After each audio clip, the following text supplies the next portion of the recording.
Assalamualaikum warahmatullahi wabarakatuh, teman-teman peserta KKNDR UIN Syarif Hidayatullah Jakarta, khususnya kelompok 3. Hari ini saya ingin review hasil koreksian tentang laporan survei yang sudah kalian sampaikan. Untuk laporan survei yang tahap awal sudah saya koreksi, dan ini saya review beberapa yang sudah kalian revisi. Saya akan share screen.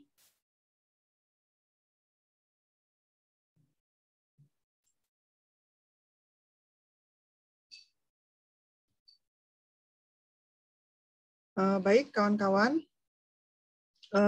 Dalam laporan survei, sesuai dengan buku panduan dari PPM, ada beberapa yang perlu kalian penuhi. Yang pertama ada cover, kemudian ada narasi laporan survei, kemudian ada kolom tahapan survei yang terdiri dari tabel pemetaan aset individu, lalu ada tabel isian pemetaan aset institusi kemasyarakatan, ada matrik alur sejarah desa, matrik alur, kemudian kalian sampaikan 2 fokus isu dari permasalahan KKN yang akan kalian kerjakan. Kemudian ada lampiran form monografi desa, terdiri dari monografi desa, data umum, data personil, data keuangan, ada data kewenangan, lalu ada data kelembagaan, terantip dan bencana. Kemudian ada lampiran form pemetaan sosial yang berisi gambaran umum desa atau kampung menurut warga, dan satu lagi gambaran umum desa atau kampung menurut peserta KKN yang turun ke lapangan. Dan di akhir saya minta ada foto kegiatan kalian. Selanjutnya saya ingin mereview salah satu hasil pekerjaan teman kalian ini atas nama Vika Sitkia Anidia. Nah, ini sudah ada cover, jadi saya minta kurang lebih covernya seperti ini, ada penjelasan ini di mana gitu ya, jadi kalian menyelenggarakan KKNDR-nya di mana, kemudian ada nama kelompok, ada nama peserta, ini boleh ada dosen pembimbing, kemudian ini nama lembaga PPM UIN Syarif Hidayatullah Jakarta, kemudian nah ini narasi laporan survei, jadi yang namanya laporan itu berupa narasi ya, seperti ini kurang lebihnya. Nah, ini sebetulnya tidak usah disebutkan narasinya, dibilang aja laporan survei gitu ya. Nah, ini semua ini berdasarkan dari isian yang sudah kalian isi di tabel-tabel yang sudah saya sebutkan lagi, yang barusan saya sebutkan tadi. Nah, ini misalnya Kelurahan Rangkapan Jaya, ini luasnya berapa gitu. Ini kan sebetulnya rangkuman dari tabel-tabel tersebut gitu ya. Jadi kalau tabel-tabel itu merupakan lampiran sebetulnya gitu ya. Jadi, nah ini rangkumannya kalian sebutkan di sini. Kemudian ini tabelnya sudah dilengkapi, saya lihat cukup lengkap gitu ya. Ada tabel pemetaan individu, ada tabel aset institusi kemasyarakatan. Misalnya di sana kalau ada Karang Taruna, siapa nama ketuanya, kemudian jumlah anggotanya berapa, peranan masyarakat di masyarakatnya seperti apa. Kemudian kalau ada majelis taklim, PKK, dan lain sebagainya, ini silahkan disebutkan ya. Tetapi seperti yang sudah saya sampaikan pada pertemuan awal, semua yang kalian isikan ini merupakan data yang sesungguhnya, jadi tidak boleh mengada-ada. Kalau ada dibilang ada, kalau tidak ada ya dibilang tidak ada gitu ya. Ini misalnya kalau ada perannya sangat dominan di checklist, kalau tidak ya di tanda silang gitu. Nah, ini misalnya ada matrik alur sejarah desa. Sumbernya ada beberapa sumber di sini, misalnya dari wawancara lurah, kemudian misalnya kalian kalau bisa di barangkali profilnya itu sudah ditaruh di website atau misalnya di blog atau apa gitu ya, ntar bisa dicari juga di sumber internet itu bisa. Nah, ini misalnya ini di website Depok gitu ya, ini ada, tinggal di copy paste dan disebutkan rujukannya dari apa nama websitenya. Lalu, nah ini matrik alur.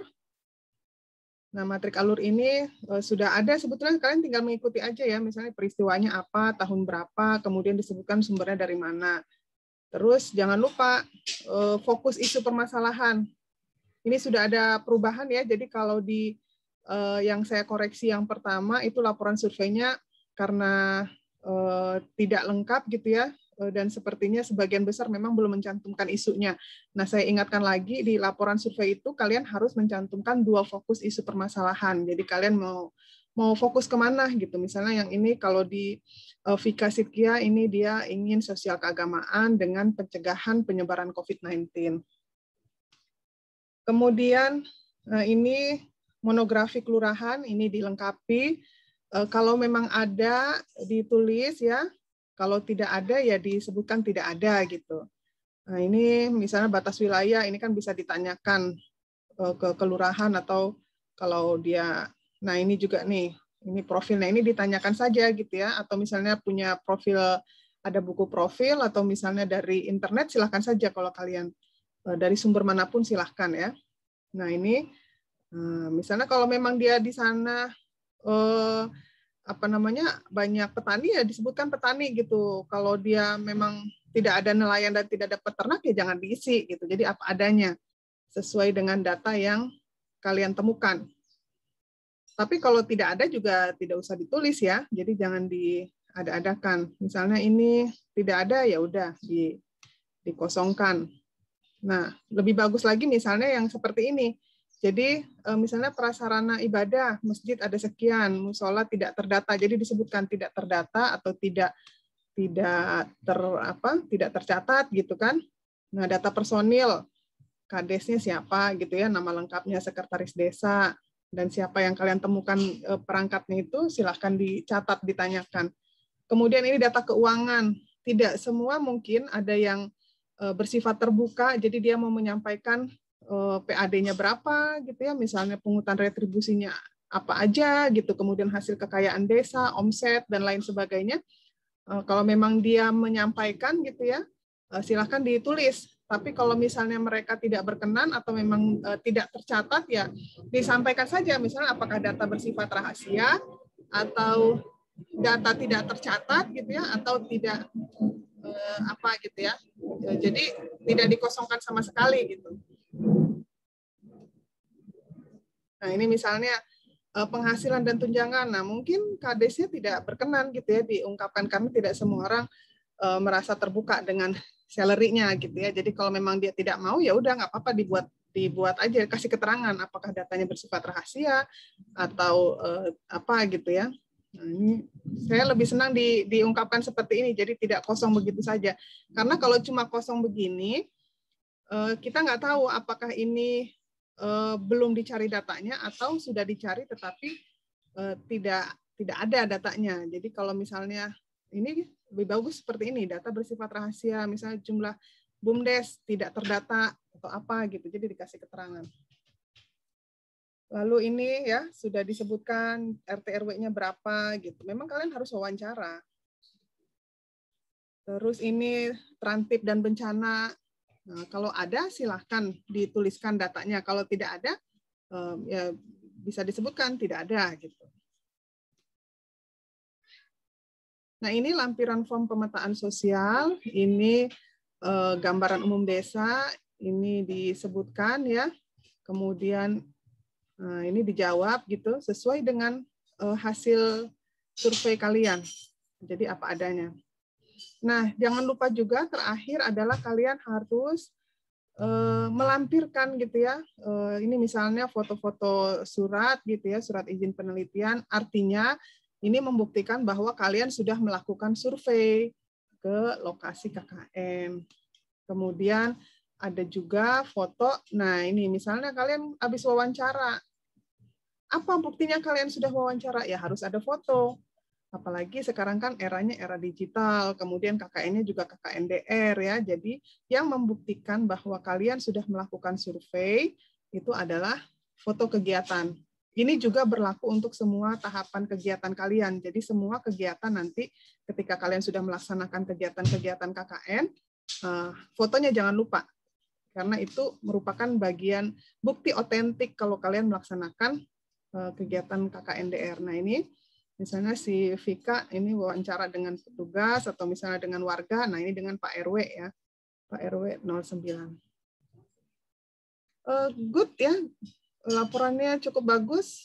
Mudah-mudahan ini bisa menjadi inspirasi buat teman-teman yang lain. Semoga sukses. Jangan lupa juga untuk membuat laporan proposal ya. Yang tahap awal ini yang harus dikumpulkan adalah laporan survei. kemudian nanti ada proposal individu, dan ada proposal kelompok. Nah, nanti yang mengumpulkan di masing-masing mengupload di Google Classroom, sudah saya buka masing-masing kolom ya, ada kolom untuk tugas laporan survei, ada kolom untuk tugas proposal individu, tapi nanti yang mengirim ke email PPM itu nanti ketua kelompok, jadi dikoordinir saja oleh ketua kelompok biar satu email itu satu kelompok 3 KKNDR. Mungkin itu yang bisa saya sampaikan, mudah-mudahan lancar ya kegiatan KKN kita, semuanya jaga kesehatan. Demikian yang bisa saya sampaikan pada kesempatan hari ini. Assalamualaikum warahmatullahi wabarakatuh.